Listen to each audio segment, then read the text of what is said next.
Art affects me in the way that, like, it just creates a balance in my life. I feel overworked sometimes, and art is that point in time where I can kind of focus completely on something else and something outside of myself, and it's kind of what keeps me sane. It's a way of, like, expressing my emotion and just sort of using, my personal style to make something that, nobody else can really do. I couldn't have done any of the caliber, like, work that I've had without Miss Arbitman. If it weren't for her, I wouldn't have that level work, and I wouldn't have that, intent to just explore even more with what I'm doing. And what motivates me in life, it's, I think, just wanting to see myself succeed and wanting to go on to a point where I'm not so much worried about how much money I'm making, but it's making myself happy, knowing that I'm going to get up every morning and be excited to do what I'm going to do, whether that be with art or with something else. Art is my way to express myself when words cannot do it, and it's also very fun and creative. But I also just use my pictures to make people happy. Well, I've seen the effect art can have on people. Like, if they're feeling sad, I draw them something that'll make them happy. I usually try to combine my creativity into my academic life. Like, whenever there's a project, I try to be as creative as possible with it to make the most fun out of it. No one's perfect right off the bat. It takes plenty of time.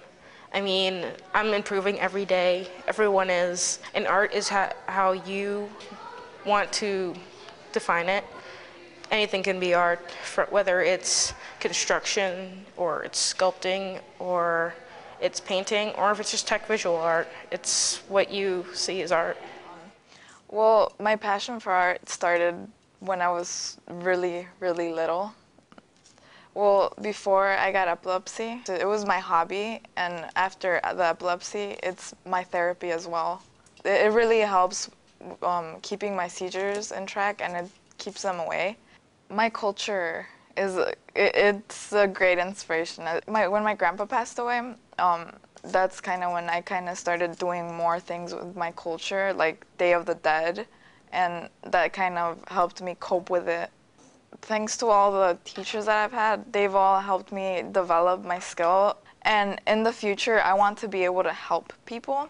So the idea that I can help people through my art, that's what really motivates me to keep going, to keep trying to do my best, because I think I can make a difference in the world.